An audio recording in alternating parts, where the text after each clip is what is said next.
இயேசுவின் ரத்தம் ஜெயம். Praise the Lord my dear brothers and sisters. இந்த நாள்லையும் ஆவியானவர் உணர்த்தின காரியம், வஞ்சிக்கப்படுகிறோமா? ஆவியானவர் உணர்த்தின வசனம் அப்போஸ்தலனாகிய பவுல் கொலோசியருக்கு எழுதின நிருபம் அதிகாரம் 2 வசனம் 19. மாயமான தாழ்மையிலும் தேவதூதர்களுக்கு செய்யும் ஆராதனையிலும் விருப்பமுற்று காணாதவைகளிலே துணிவாய் நுழைந்து தன் மாம்ச சிந்தனையினாலே வீணாய் இருமாப்பு கொண்டிருக்கிற எவனும் உங்கள் பந்தய பொருளை நீங்கள் இழந்து போகும்படி உங்களை வஞ்சியாதிருக்க பாருங்கள்.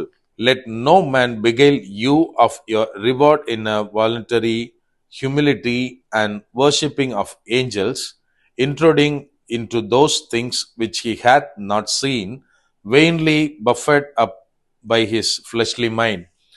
Colossians chapter 2 verse 18. எனக்கன்பானவர்களே, இந்த இடத்திலே அப்போஸ்தலனாகிய பவுல் சொல்றாரு, சில காரியங்களை குறிப்பிட்டு இப்படிப்பட்ட சிந்தனைகள் உள்ள மனிதர்கள் உங்களை வஞ்சியாதபடிக்கு எச்சரிக்கையா இருங்கள் அப்படின்னு இந்த இடத்துல தெளிவாக குறிப்பிடுகிறார். இன்றைக்கு தேவனாலே நடத்தப்படுகிற தேவனுடைய பிள்ளைகளாகிய நாம் வஞ்சிக்கப்படுகிறோமா? கொஞ்சம் யோசிச்சு பார்க்கணும்.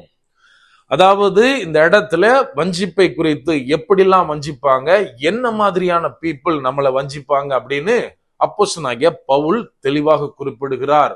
இன்னைக்கு நம்ம நினைக்கலாம் நம்ம யாரும் நம்மளை வஞ்சிக்கல அப்படின்னு. ஆனால் இந்த வஞ்சிக்கிற ஓநாய்கள் அதிகமாய் பெருகி கொண்டிருக்கிறன. அதாவது எந்த அளவுக்கு அப்படின்னா, வேதத்தினுடைய வார்த்தைகளை புரட்ட ஆரம்பித்தார்கள். ஆனா இப்போ என்ன நடக்குது தெரியுமா?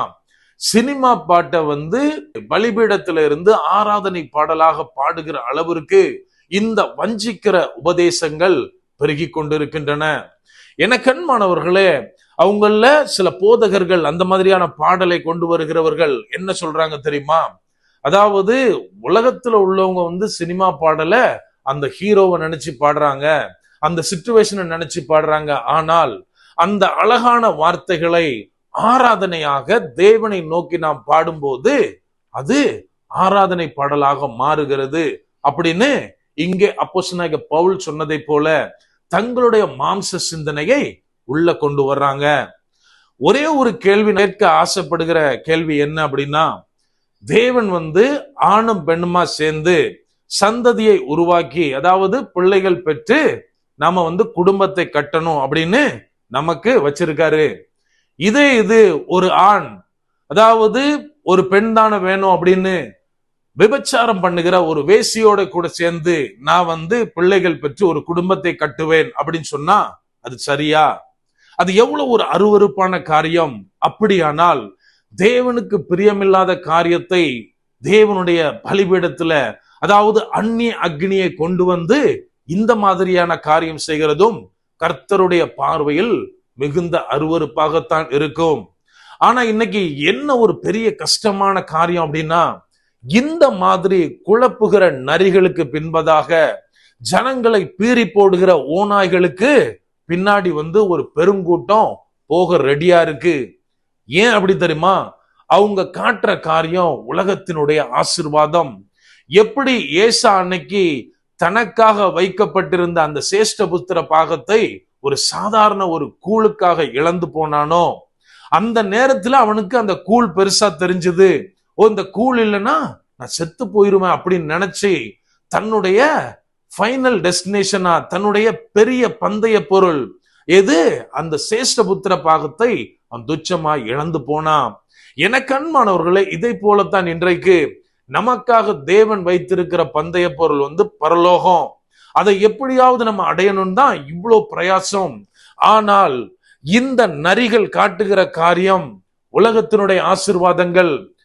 தேவனை பின்பற்றினால் இந்த மாதிரியான காரியங்களை நீ ஈடுபடலாம், இந்த ஆசீர்வாதம் வரும், இந்த ஐஸ்வர்யம் கிடைக்கும் உனக்குன்னு சொல்லுகிறதுனாலே, அதை ஜனங்கள் விரும்பி ஏற்றுக்கொள்ளுகிறதுனாலே அவங்க என்ன பண்றாங்கன்னா, ஒரு பரிதாபமாய் தங்களுடைய பந்தய பொருளை இழந்து போகிறார்கள்.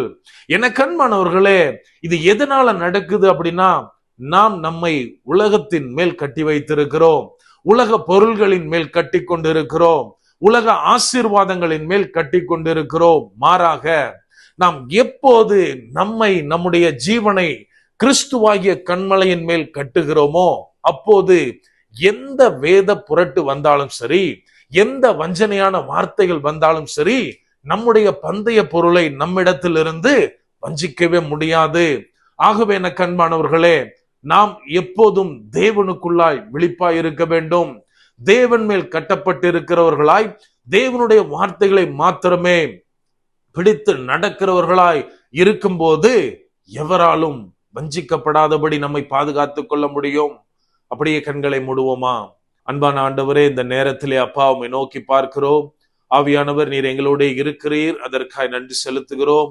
அப்பா, இன்றைக்கு அநேகர் எங்களை வஞ்சிக்கிற மாதிரியான காரியங்களை எங்களை சுற்றிலும் கொண்டு வருகிறதை ஆவியானவரே நீர் அறிந்திருக்கிறீர். அப்பா அப்பா, ஒரு தெளிவுள்ள புத்தியை நீர் எங்களுக்கு தாங்க. ஆவியானவரே, நீர் எங்களுக்கு ஆலோசனை சொல்லுங்க. அப்பா, அந்த நரிகளை கண்டுகொண்டு நாங்கள் விலகி நடக்க ஆவியானவரே நீர் எங்கள் கால்களுக்கு தீபமா இருங்க. உமது வார்த்தையினால எங்களை நடத்துங்க. முற்றிலுமா எங்களை தாழ்த்தி ஒப்பு கொடுக்கிறோம். பலப்படுத்தி ஆசீர்வதிங்க. மீட்பர் இயேசுவின் மூலம் ஜெபிக்கிறோம். ஜெபம் கேளும் எங்கள் நல்ல பிதாவே. ஆமென். God bless.